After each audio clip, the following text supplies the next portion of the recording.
What's going on, beautiful people of YouTube? This is Renebean. Welcome to another episode of Life of a Game Hunter / Collector, the little series I started up just so I can give you guys a tidbit of what it's like to be a game hunter, collector, the things you do all the damn time. What is on today's agenda? Well, first off, I still gotta say, man, I am sick. I can't get over this chest infection. It's been well over a week now. It's killing me. But we got some good and bad news. We might as well get the bad news out of the way. The Game Boy backlight mod video that I was working on is no more. For whatever reason, the video files on my computer are corrupted as I was editing them. Half the footage is gone, so I got to get some more mod kits and do a completely new tutorial on that. So expect that sometime in the future. For those of you who were awaiting that, I apologize. Nothing I can do. It's computers, man. The good news, however, is there's going to be a live Sunday video this week, as you can see over here, outside of these two N64s, which I think you remember from the last episode. This whole box is just filled with complete wonderful goodness here, just stuff that I've been getting all throughout the week. So we're going to have us a good episode, which actually is something I've been working on, so it's mostly done. I got to work this weekend, so I got to get that episode done for Sunday. What I want to get done today, if you remember that Black GameCube and that SNES Mini, we tested those. Those were good. That was from that huge lot. Same with those N64s that were untested. Turns out they all work great. This I will list today on Macari, so if you want that, hit me up on there. It's got the Game Boy player, you know, on the adapter on the bottom. No disc, though. Sorry if I'm breathing weird. I have not been wanting to do anything. That's why it's been a few days since you've seen the last vlog episode. But I got to get some of this stuff done. What is motivating me is this package came in. This is aftermarket jumper packs that I bought. I actually got these through JJ Games. A lot of people know him from eBay, but he has his own website, and you can actually get it cheaper from the website. I got these for like $2 or $3 a piece, which is actually a phenomenal deal. I got 5 of these, and because I come across N64s that sometimes don't have them. And I've been kind of, you know, throwing around this idea where if I find one with the expansion pack, hell, I'll take the expansion pack out, sell it separately because it's going to sell for more. Throw one of these bad boys in the N64 and sell it that way, and now you're going to stand to make a little bit more money that way and get more out of it. So that's awesome. I also got some aftermarket, it's hard to breathe, aftermarket power adapters. We need those. I only got 4 of those for the N64. Those were a little bit, you know, more expensive. Those were like $6 or $7 a piece. So that's eating into the profits, but I needed them. I didn't have any extras. That's why I always tell you guys to pick up cords and stuff while you're out in the wild. If you can find them, pick them up. They are definitely worth it. Other than that, someone asked me if I can go over some of the ways that I resurface disc. I use the JFJ Easy Pro. A lot of people know that. I did one video in my vlog series where it kind of goes into better detail about that. We'll do a few discs here just to show you now, but oh my god, I probably sound horrible. But, you know, I'm not going to go into crazy detail. If you want to learn more about the JFJ Easy Pro, check out, you know, one of my older vlog episodes. You'll see like a disc on the thumbnail.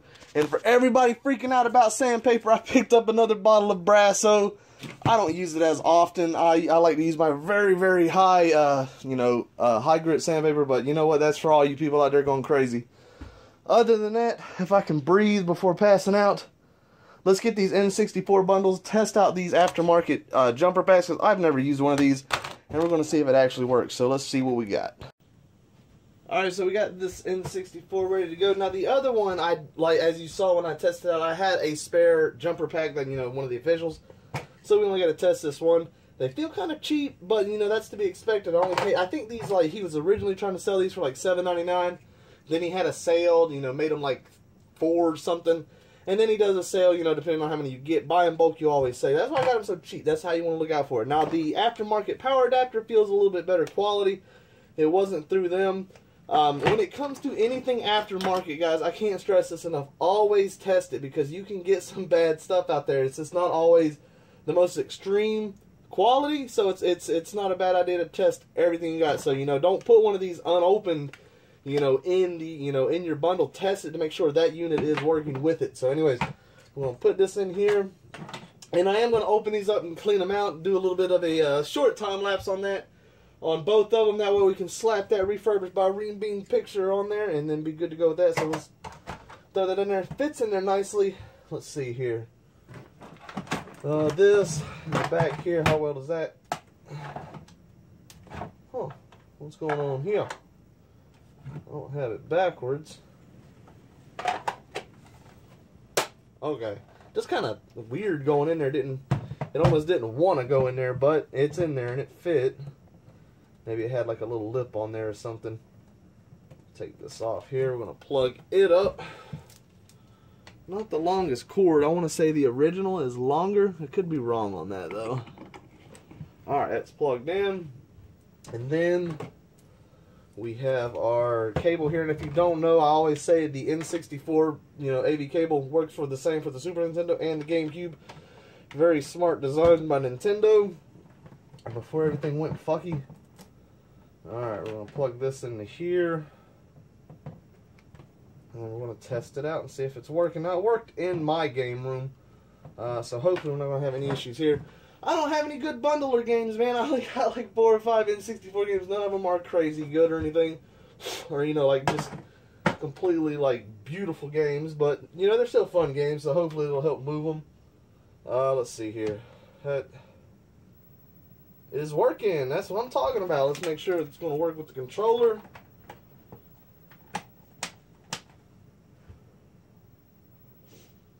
Expansion pack not found. I know, but it's not an expansion. It's the jumper. So it's still going to work. So games like Donkey Kong, Majora's Mask, you got to upgrade to the expansion pack. But you know what? That's going to get this system. It's going to play 95% of the N64's library right there. So let's check it out. Oh, it's working. Working great. So that's going to be bundled right there. I'm content with that. Put this back in here, and I'm going to show you guys how I open these things up, how I clean them out. I already got my compressor juiced up. Take that out. Unplug you, which we know the other N64 works. I'll test it with the jumper or the power pack here, just to make sure it's good to go. You don't need to see all that. Grab one of my handy dandy reusable zip ties right here, which I actually got to order more. I get these on eBay. These things are phenomenal. They're like a penny or two each, man. They're very cheap. I don't know how much they are. I get like thousands at a time. They make things so much easier. So there's that. Come on now. Alright, there's that and that with the N64 controller. But let's bust this thing open and give it a good cleaning here. The only tool you're going to need when it comes to this, and I mean, I don't know how many times I can say, is you got to have the security bit screw to break into it. I think the N64 has a bigger one. Is that the bigger one? Yep. Alright, and you got 4 screws, actually 5, I think. So you got one here, here, here, all over the place. Let me zoom in here and see if we can't do a nice little time lapse of cleaning both these units and just getting them nice and pretty. So let's do it.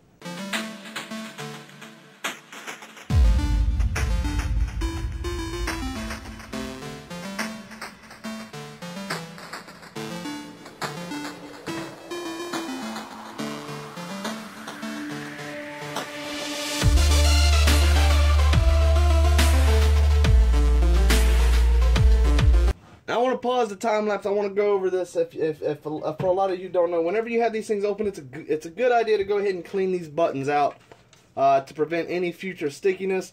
N64s tend to stick like a son of a bitch a lot. All you got to do, you squeeze in these little tabs right here, and it'll just kind of pull right out. Same with the power button.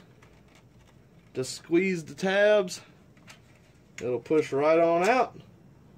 And then get you a good old Q-tip and some of that isopropyl 90% and go to town on this thing. These things start to stick over time. They get gunk and residue built into here. It's just a good idea to get these things done while you have it open. Because, I mean, whoever gets this item, you know, it's not sticky now, but I don't want it to stick on them in the future. I want this thing to last them for a while. So clean this thing in and out. Clean around the buttons.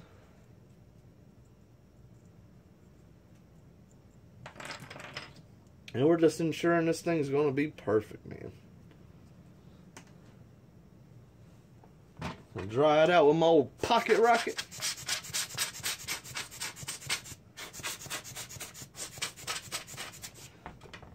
And then these things clip right back in. Just make sure you're clipping them in the right direction.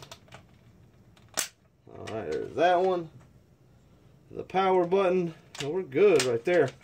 Alright, now when putting this thing back together, also make sure your power button is aligned with the actual switch on the board. Otherwise it's not going to go in properly. And I should have taken out this jumper pack before I did this. I just wasn't thinking. I'll go ahead and take it out now. It's not a big deal. This just makes it easier to have it out. Alright, that is in. Oh, we gotta leave that back in for the jumper. And then we're gonna screw it back up.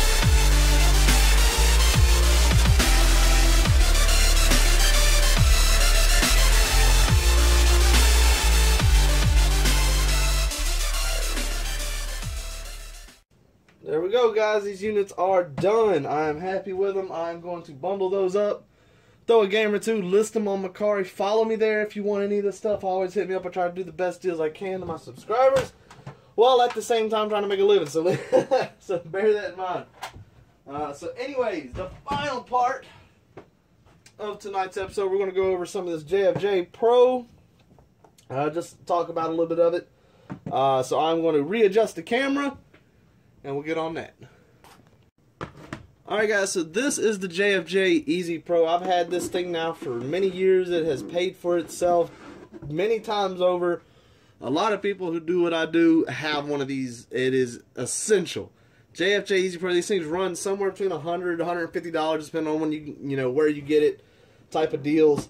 Like I said, I've already done a video that goes into detail about this thing, like how to use it. I'm just going to talk about it a little bit. When you get this thing initially, it'll come with a set of usually like 2 buffing pads and some compound, which is you'll have a actual buffing compound, and then you'll have a polishing compound. What they do, the white one will actually buff down that disc. It'll actually sand it, a little bit. The polishing one will finish it off and give it a good shine. People have told me that you could use different chemicals. Some people, suggest like car wax or something like that.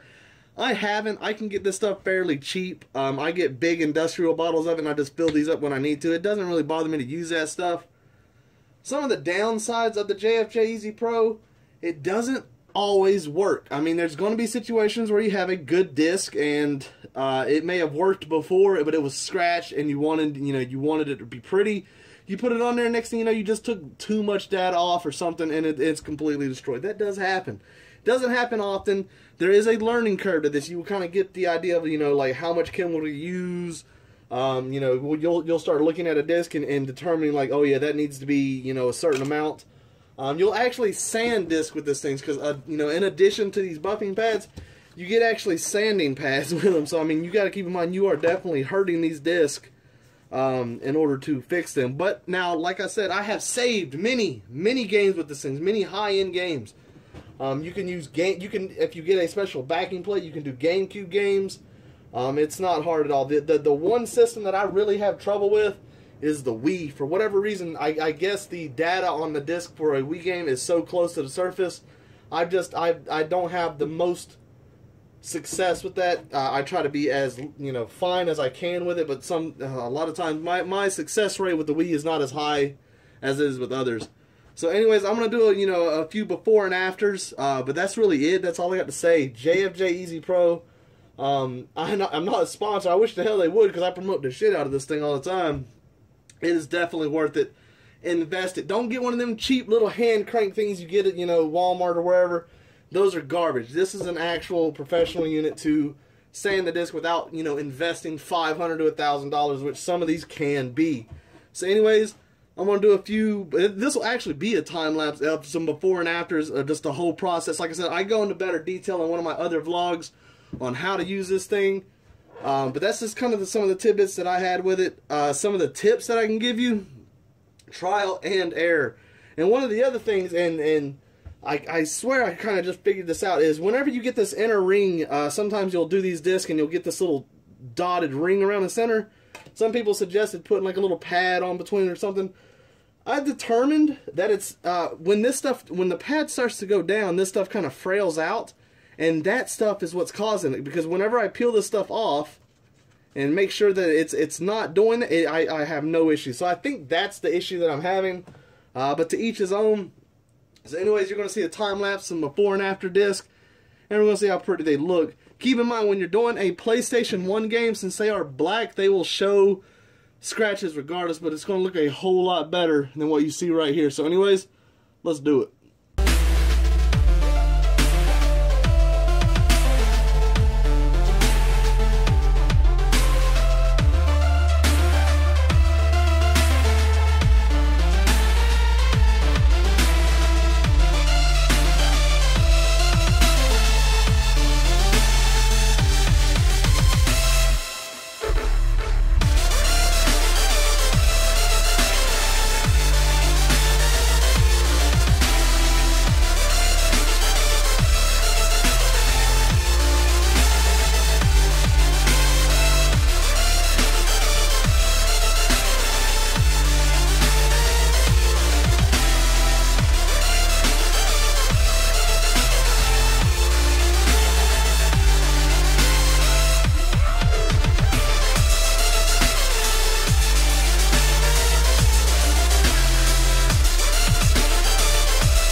Alright guys, that's all I'm going to show you as far as the time lapse is concerned. I didn't go as hard on this Mario Kart just because it is a Wii game. I try to be very light as possible, but you are going to notice a big difference. One mistake a lot of people make too is they immediately go to wipe all this stuff off. This is, you know, there's still buffing compound on there. You're just going to put more scratches in there. Take your time, get it all the way around all around the edges. Start from this center and make sure you get all that, you know, that glop up right there, because if you just go and smear that around, you're gonna create problems. Always wipe a disc in a circular motion and use a felt cloth like this right here, something you'd use to take wax off of a car, and just go in a circular motion. This is the best part right here because I love seeing the aftermath of how this disc turns out, and they always turn out so good. Like, it always surprises me how well this thing does when you know what you're doing with it. Now, I don't know if this is going to play. I'm going to test it. It's going to look a whole lot better if it does, and I got a good feeling this one is, because this one looks like it did a good job. Look at that. Look at the difference on that thing, man. Absolutely stunning. Polish that up a little bit, make sure it's nice and pretty, and then I'll test that out, make sure it does play. I am going to get some more discs done while I got all this out. That's another thing I recommend to do is don't do this for one disc, because you need to keep these pads moist. It costs compound to do that. Make sure you have a bunch of discs saved up, and don't, well, I ain't gonna say don't waste it doing, you know, cheap games, but your NBA 2K9 can wait, man. Make sure you're doing something that's worth it, you know, like games that are of value, you know, if they still play and they're scratched up. I mean, what the hell am I saying? You can use this thing however the hell you want. I make sure that I have a bunch of high-end games saved up before I worry about doing this, because I like to get a bunch done at one time, because, you know, each of these cycles, you know, one disc can take 3 minutes to do. So, you know, I like to make sure I got the right amount. But anyways, guys, that is it. That's all I got for this episode. So I hope you guys enjoyed this. As always, I want you all to take care and enjoy the rest of your day, people.